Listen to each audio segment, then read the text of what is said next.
Hey, how's it going? If you're new here, my name is Jan and I love makeup. And if you're not new, thanks for coming back. I really appreciate you. Today's video is the eyeshadow palette tag part 2. This tag was created by Samantha March and Allie Glines. I will link to Samantha March in my description box. She's a YouTuber that I'm subscribed to and have been for a very long time. I'm a pretty big fan, so I'll link to her channel below. I'll also link to part 1 in my description box in case you want to check it out. She created that tag last year and I of course did it at the time, so if you're interested in what those questions were and how I answered them, I'll link that below so you can take a reconnoiter if you want to. Before we get started though, let me just say if you're not subscribed to my channel, now's a great time to do that. I upload 4 videos a week, Monday, Wednesday, Thursday, and Friday.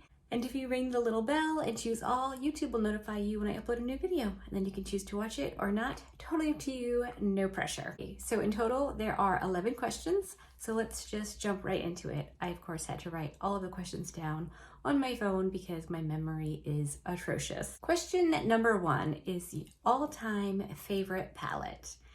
And this one is really hard because there are so many great palettes out there.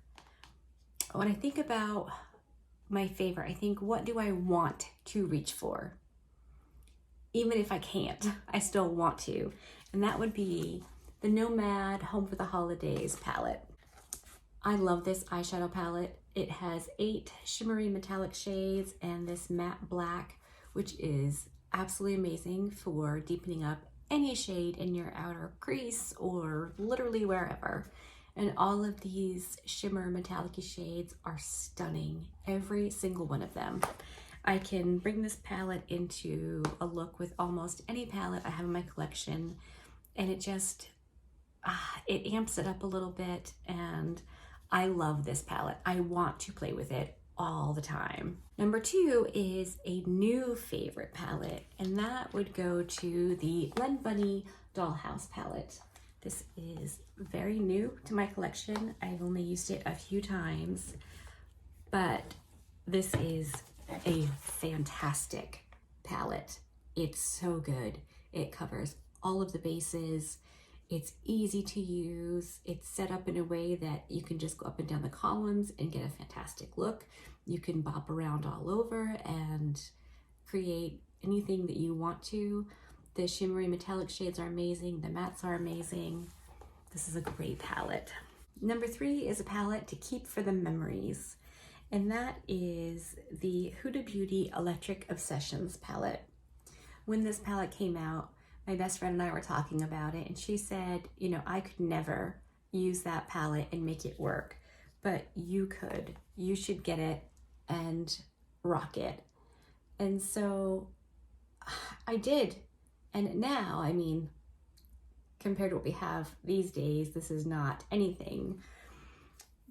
But she gave me the confidence and the courage and just the boost to believe that I could buy this and I could play with it and make looks with it and it would be fun and good. So I keep this for the memories. Her belief in me means the world to me. Number 4 is underrated palette, and I am a cheating cheater face and I'm going to pick more than one.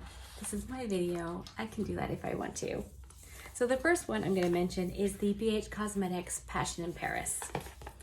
This palette is amazing. The quality is amazing. The eyeshadows are amazing.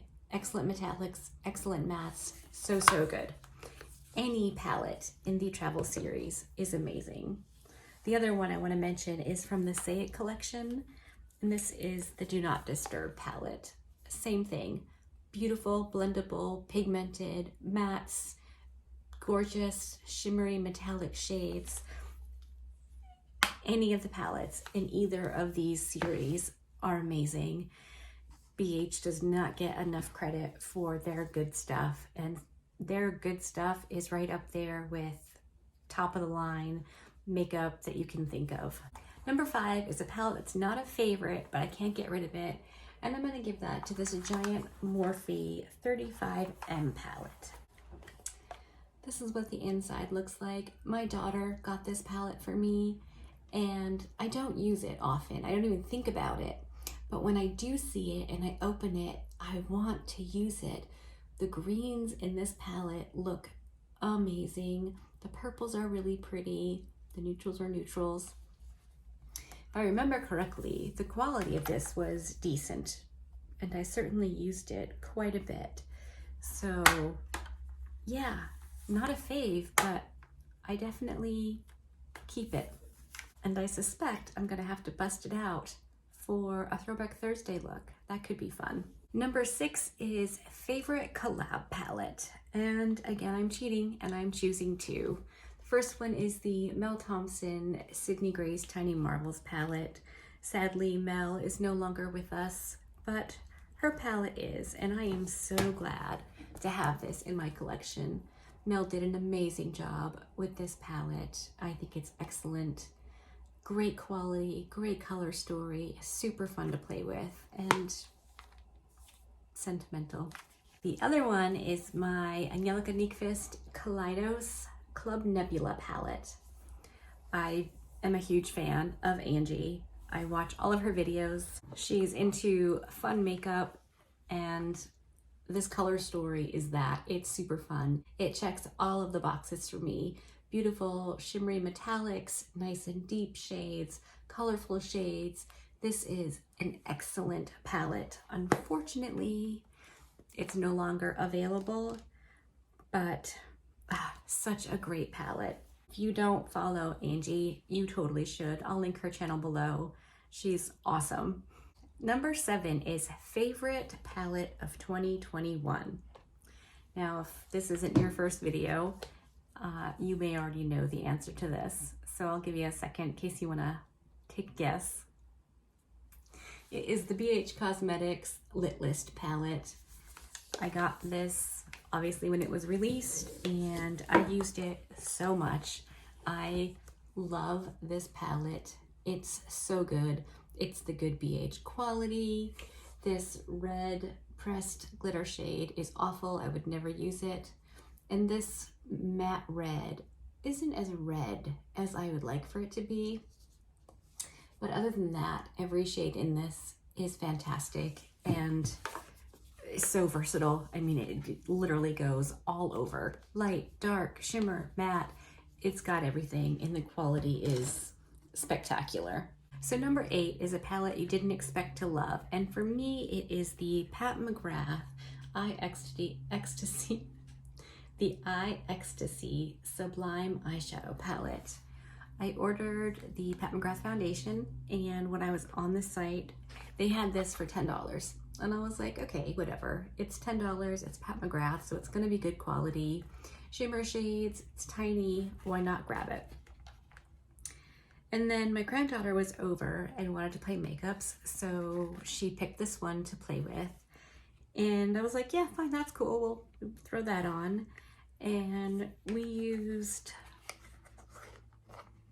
this shade right here and this shade here, and they are beautiful.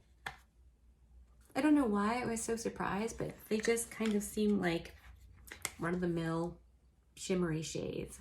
They are absolutely gorgeous on the eyes. So number 9 is a palette that sparks joy. And this one does for so many reasons. It's the Nomad Whistler Snow Lodge palette. Nomad sent this to me, and I did a review with it, 3 looks on my channel. I've used it a bunch since then. This color story is fantastic. The eyeshadows are fantastic. I love, love, love Nomad's formula with my whole heart. It's amazing. And just looking at this makes me happy. I'm going to be putting it on my face to feel the joy this brings me. If I'm still kicking 30 years from now, this will still be the palette that brings me joy. Number 10 is the newest palette in my collection. And though this isn't the newest release, it's the newest one I bought, and it's the Natasha Denona Mini Biba palette. I was on the fence about getting this, and I wasn't sure. I placed an order at Sephora, so I thought, nah, I'll just throw it in. And I did. I haven't used it yet. That's how new it is. But It looks really nice, and I have the full-size Biba palette, which I do really, really like. So I'm happy to have this, and I'll play with it one of these days pretty soon. Last but not least is the first palette I used in 2022. I literally have zero memory. It feels like forever ago. But looking back at pictures and videos, I'm pretty sure it was the Sydney Grace Enduring Love palette. I grabbed this back when I ordered the Mel Thompson palette to do a giveaway with from Sydney Grace, and I wanted to support Sydney Grace more because of what they were doing to try to help Mel's family, and I just thought that was excellent. So I got this and I used it. There's a video on it, I believe, and I love it. This is the dark version. Sydney Grace typically does a light and a dark, which I think is amazing for inclusivity. So this palette is excellent. I love the colors, obviously.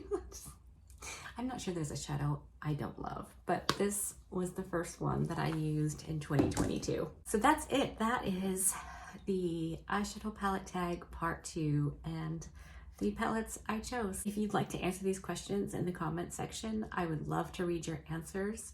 Or if you are a creator and want to do a video on this, that would be great too. Don't forget to check the description box if you want to go check out Angie or Sam's channels. They'll be linked below, as well as the part 1 of this tag that I did last year. All right, that's it. Be good and remember to be kind to you.